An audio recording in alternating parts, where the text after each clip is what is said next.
মুর্শিদে মুর্শিদে যে করছে জপ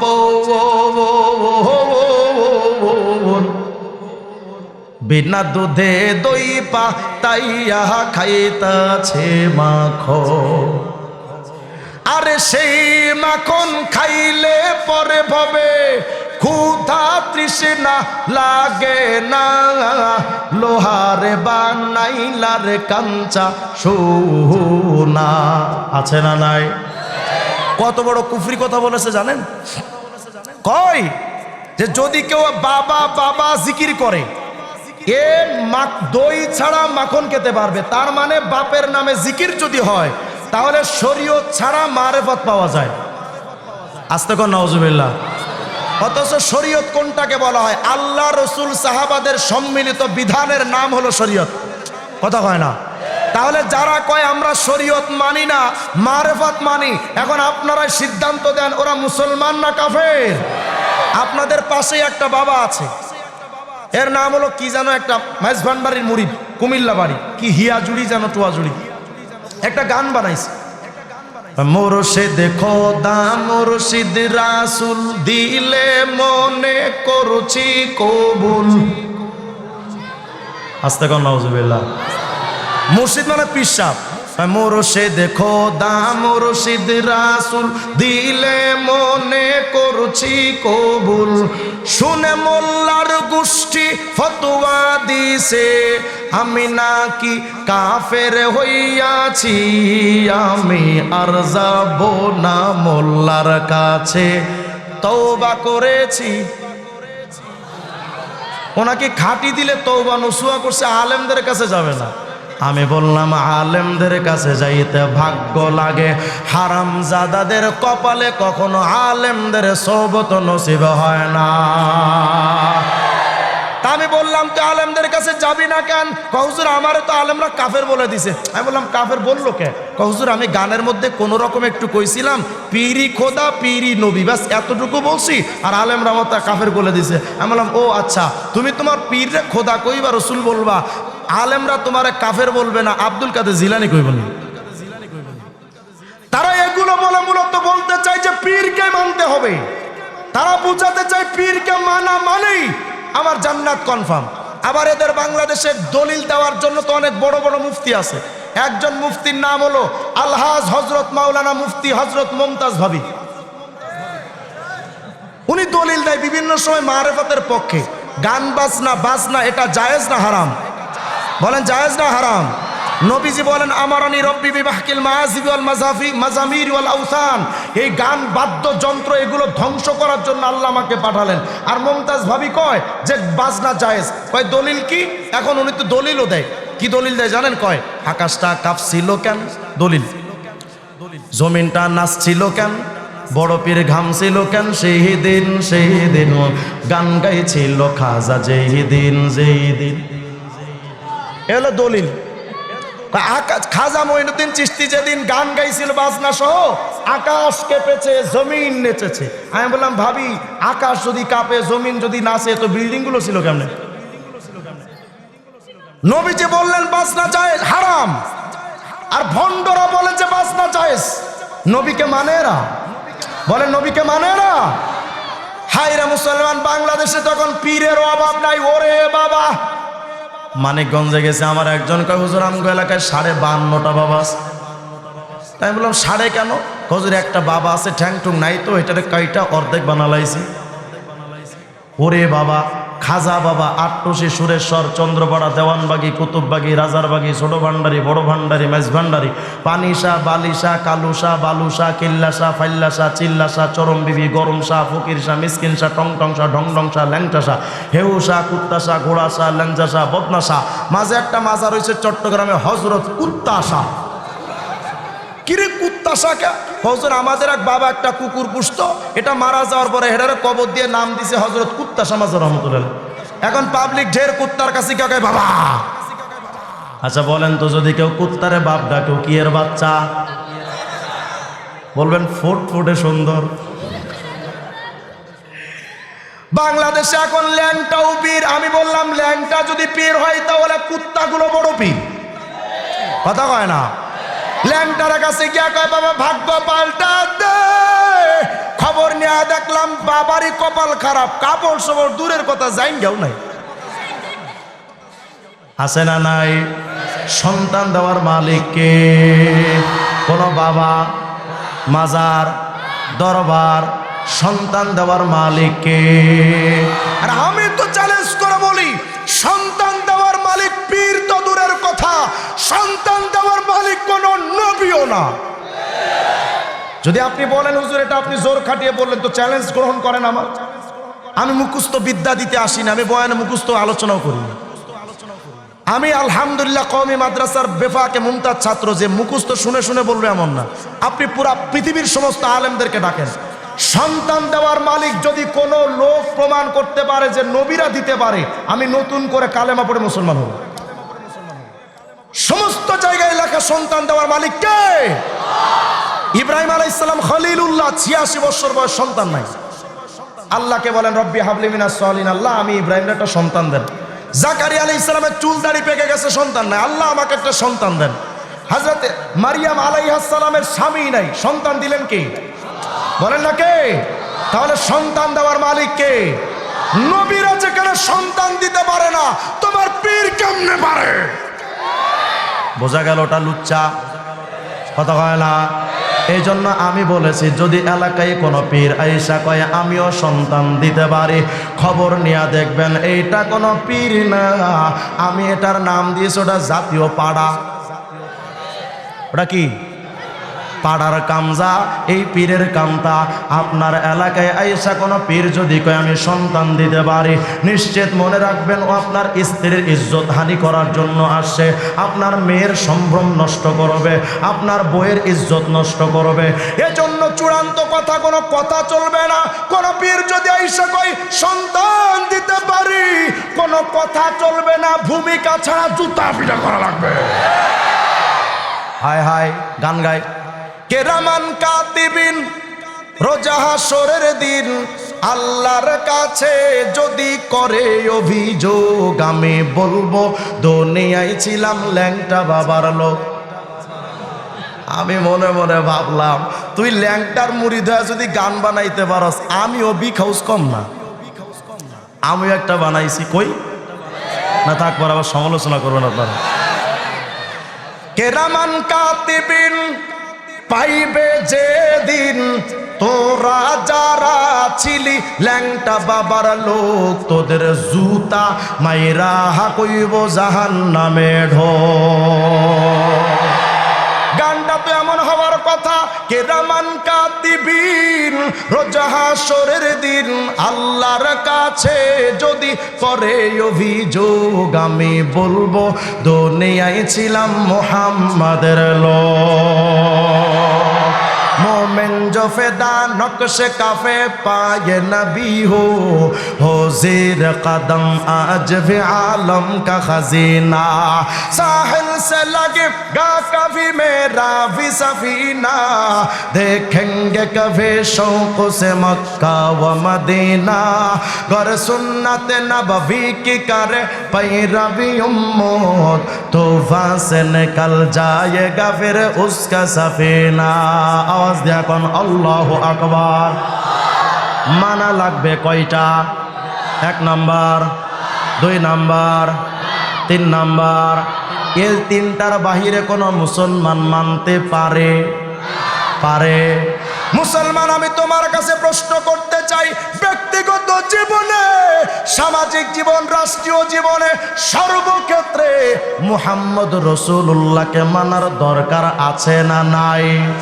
যদি তাই হয়, এই যুবক ভাই, তোমরা যারা Einstein, Newton, Maxwell, Charles Darwin, Aristotle, Ibn Sina, অমুক তমুক রে মানো, এই রাজনৈতিক নেতা তোমরা যারা লেনিন বা কার্ল মার্কস, মাও সেতুংদের মানো, এই শিক্ষিত সমাজ তোমরা যারা রবীন্দ্রনাথ রে মানো, শেক্সপিয়ারকে মানো, অথবা জাফর ইকবাল বা মুরগি কবির, শাহরিয়ার কবিরকে তোমরা যারা মানো, অথবা বাংলাদেশের রাজনীতিবিদ তোমরা যারা কাকা এরশাদকে মানো, জিয়াকে মানো, অথবা বঙ্গবন্ধুরে মানো, আল্লাহ বলেন আমার নবীরে মানো।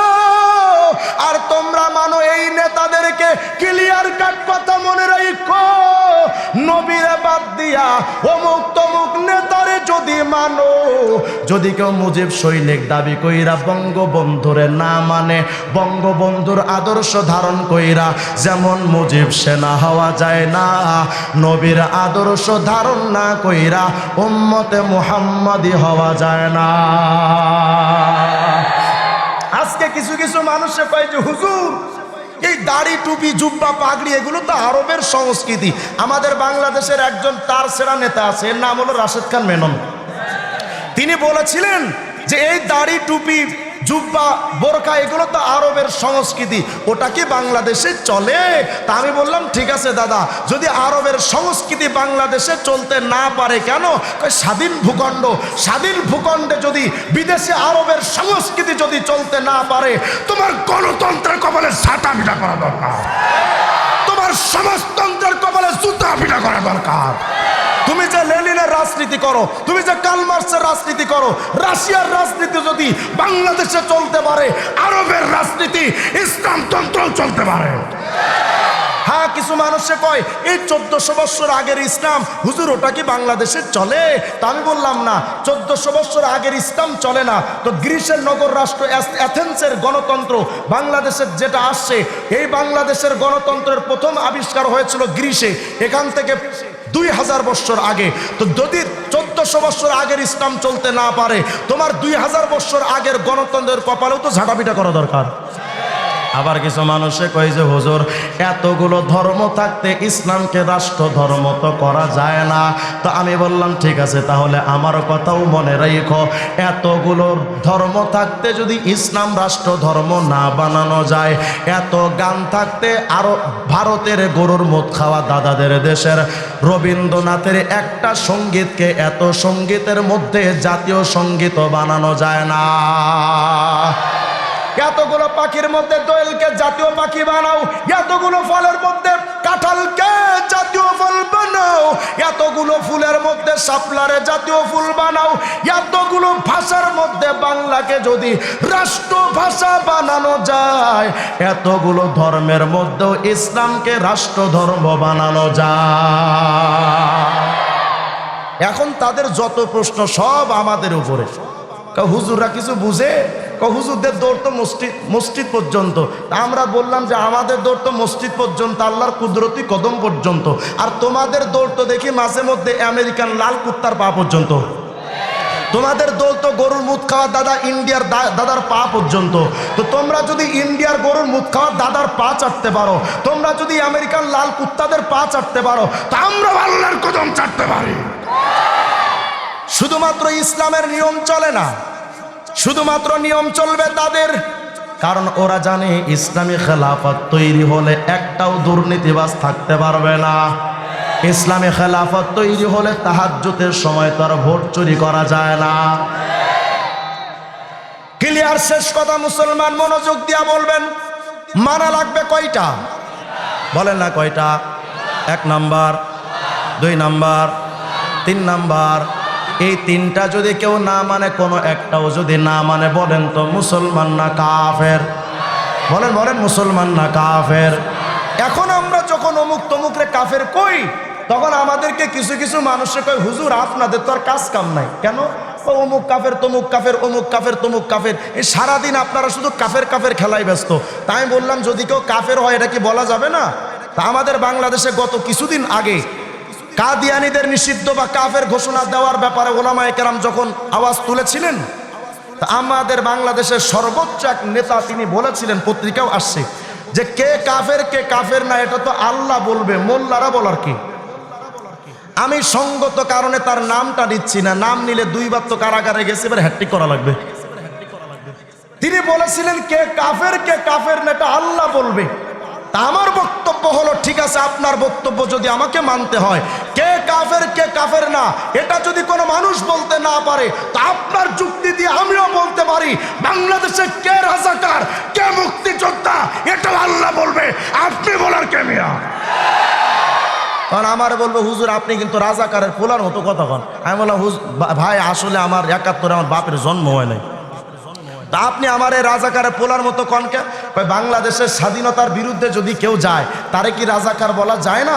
হ্যাঁ হ্যাঁ, আমরাও তো নিজেরাও বলি যে আমার স্বাধীনতার দুশ্মন, এই জাতির দুশ্মন, মাটির দুশ্মন, মানবতার দুশ্মন, আমরাও তো তাদের রাজাকার বলি। কিন্তু আমার প্রশ্ন হলো, হে দেশপ্রেমিক ভাই, তোমার দেশের স্বাধীনতার বিরুদ্ধে যদি কেউ যায় তারে যদি রাজাকার বলা যায়, আমার ধর্মের বিরুদ্ধে যদি কেউ যায় তারও কাফের বলা যায়।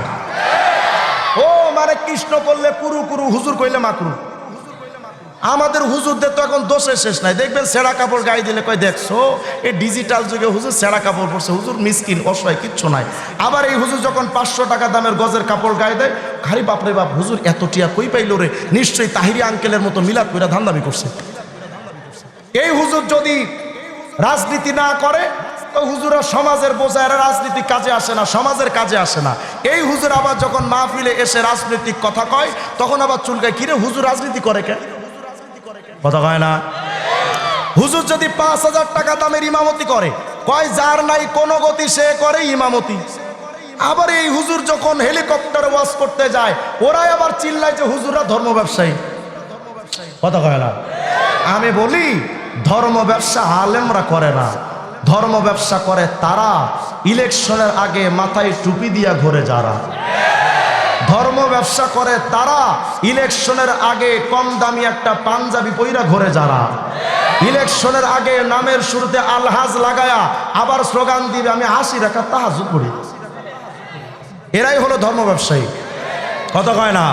আরে ধর্ম ব্যবসায়ী তারা ইলেকশনের আগে মানুষের দাঁড়ে দাঁড়ে গিয়া ঘুরে লা ইলাহা ইল্লাল্লাহ, ধানের শীষে বিসমিল্লাহ, লা ইলাহা ইল্লাল্লাহ, নৌকার মালিক তুই আল্লাহ, এই স্লোগান দিয়ে ক্ষমতায় যাওয়ার আগে আলেমদের হাতে পায়ে ধরে ক্ষমতায় গিয়া যারা আলেমদের হাতে হাত করা লাগায় তারাই ধর্ম ব্যবসায়ী। আমাদের আলেমদেরকে ধর্ম ব্যবসায়ী বলেন না। আখের সময় শেষ, আমি জাস্ট আপনাদের কাছ থেকে শুনতে চাই, মানতে হবে কয়টা? 1 নাম্বার, 2 নাম্বার, 3 নাম্বার, আবার বলেন 1 নাম্বার, 2 নাম্বার, 3 নাম্বার, কোরআন সুন্নাহ সাহাবা এর বিরুদ্ধে যদি কেউ যায় আমরা তারা মানবো। যদি বলেন হুজুর এই দলটা কারা, তাবলিগ জমাতে যান, তাবলিগওয়ালারা কোরআন মানে না মানে না? সবাই বলেন মানে না মানে না? শুধু মানে এমনটা না, তারা প্রয়োজনে কোরআন শিখাবে আপনাকে তাবলিগে নিয়ে, কোরআনের বিধান তারা মানে। তাবলিগওয়ালারা সুন্নাত মানে না মানে না? না না মানে না। মানে শুধু মানে এমনটা নয়, খাওয়ার আগেও তালিমে বসায় খাবার সুন্নাত শেখেন, শোয়ার আগেও তালিমে গোল কইরা বসায় আগে শোয়ার সুন্নাত শেখেন, মসজিদে ঢোকার আগেও দাঁড়ায় রাখে যে দাঁড়ান আগে মসজিদে ঢোকার সুন্নাত শেখেন। তাহলে বলেন তাবলিগওয়ালাদের কাছে সুন্নাত আছে না নাই? তবে তাবলিগওয়ালারা তো সাহাবীদের মানে না, শুধু মানে হেকায়েতে সাহাবা পড়ে তারা জীবন গঠন করার চেষ্টা করে। তাহলে বলেন তাবলিগ জামাতে কোরআন সুন্নাহ সাহাবা আছে না নাই? এখন বলেন তাবলিগ জামাত বাতিল না হক? এবার কওমি মাদ্রাসায় আসেন, কওমি মাদ্রাসায় ছোট্ট বাচ্চাকে ঢুকান, 2 মাস পরে জিজ্ঞেস করেন বাবা তুমি কি পড়েছো? বলে হুজুর আমাকে কোরআন শরীফ দিবে, এই জন্য আরবি লাল কায়দা পড়াচ্ছে, মোটামুটি এখন কোরআন পড়তে শিখেছে। কয়দিন পরে আপনাকে কোরআন তর্জমা দিবে, কয়দিন পরে কোরআনের তাফসিরে জালালাইন তাফসিরে বাইজাবি দিবে। এরপরে আপনার ছোট্ট মাসুম বাচ্চাকে জিজ্ঞান আচ্ছা মানলাম কোরআন আছে, আর কি শিখাইছে? আব্বু আমি ওযুর সুন্নাত জানি, গোসলের সুন্নাত জানি, আমি অমুক অমুক সুন্নাত জানি। বলেন তাহলে কওমি মাদ্রাসার সূচনা লগ্নে সুন্নাতের সবক আছে না নাই? আবার আপনার বাচ্চাকে জিজ্ঞান যে তুমি বড় হয়ে কি পড়তেছো? বলে মানাকিবুস সাহাবা, মানাকিবু আবি বকর, মানাকিবু ওমর, মানাকিবু যিন্নিরাইন, এ সমস্ত সাহাবায়ে কেরামের সকল আসহাবে কেরামের মানাকিব সম্পর্কে আলোচনা পড়ায়। বলেন কওমি মাদ্রাসায় কোরআন সুন্নাহ সাহাবা আছে না নাই? এখন বলেন কওমি এবং দেওবন্দির ধারা এটা বাতিল না হক? আবার চরমোনাই, উজানি, নানুপুর, ঢালকানগর, দেওনা যত দরবার বাংলাদেশে আমাদের কওমি মাদ্রাসার দেওবন্দি ধারায় যারা চলেন তারা কি কোরআনের বিরুদ্ধে চলে? সুন্নাহর বিরুদ্ধে চলে? সাহাবায়ে কেরামের বিরুদ্ধে চলে? এই সমস্ত দরবার থেকে কোনোদিন তারা বলেন যে সব বাদ শুধু আমি পীররে মানো, এমন কথা কয়? যদি কোনোদিন চরমোনাই, উজানি, নানুপুর থেকে এমন স্লোগান আসে কোরআন সুন্নাহ সাহাবা মানি না, আমরা বৃদ্ধাঙ্গুলি দেখিয়ে দিব আমরাও তোমাদের মানি না। তবে যতদিন এটার উপরে আছে আমরাও আছি। ক্লিয়ার? বাস আখের শেষ, আমার একটা আশ্বস্ত করেন, বলেন আহলে কোরআন মুসলমান না কাফির? হিজবুত তাওহীদ মুসলমান না কাফির? কাদিয়ানিরা মুসলমান না কাফের? মাজার পূজারীরা মুসলমান না কাফের? আমি শেষ এলাকার প্রশাসন যদি আমার কথা শুনে থাকেন, আমি তাদেরকেও বলে যাচ্ছি, যদি এই এলাকায় কোনোদিন হিজবুত তাওহীদ, আহলে কোরআন, কাদিয়ানি, তারপরে মাজার পূজারী, কবর পূজারী, কুফরি সংগঠনগুলো যদি এই এলাকায় কোনোদিন ঢুকে যায়, আমরা কারো উপরে হামলা করতে বিশ্বাসী না, আমরা কারো উপরে ভাঙচুরে বিশ্বাসী না। তবে প্রশাসনকে বলছি, এই বাংলাদেশের তবলিগওয়ালারা যে ইসলাম এনেছে, চরমনা, উজারি, নানুপুর থেকে যেই আমরা ইসলাম পেয়েছি, তবলিগ জামাত, কওমি মাদ্রাসা, দেওবন্দি ধারা, উলামায়ে কেরাম আমাদেরকে যেই দিন আমাদেরকে দিয়েছেন, আমাদের কাছে এই ইসলাম যথেষ্ট। নতুন কোনো ধর্ম আমাদের দরকার নাই। সুতরাং যারা নতুন ধর্মের স্লোগান দিয়ে মুসলমানদের মুরতাদ বানাতে এই এলাকায় ঢুকবে, প্রশাসনকে বলছি, দয়া করে আপনারা এলাকার সমস্ত শান্তি শৃঙ্খলা রক্ষার্থে নিজেদের দায়িত্বে তাদেরকে এলাকা থেকে সরিয়ে দিবেন। যদি না দেন, তাহলে আমি ওই আমজনতার কথা আপনাদেরকে বলে যাচ্ছি। এখানে অনেক যুবক আছে, মাথায় টুপি নাই, গায়ে পাঞ্জাবি নাই, হয়তো নামাজও পড়ে না, কিন্তু আল্লাহর কসম, ইসলামের বিরুদ্ধে, নবীর বিরুদ্ধে কথা বললে ওদের রক্ত কিন্তু টকবক করে ফুটতে থাকে।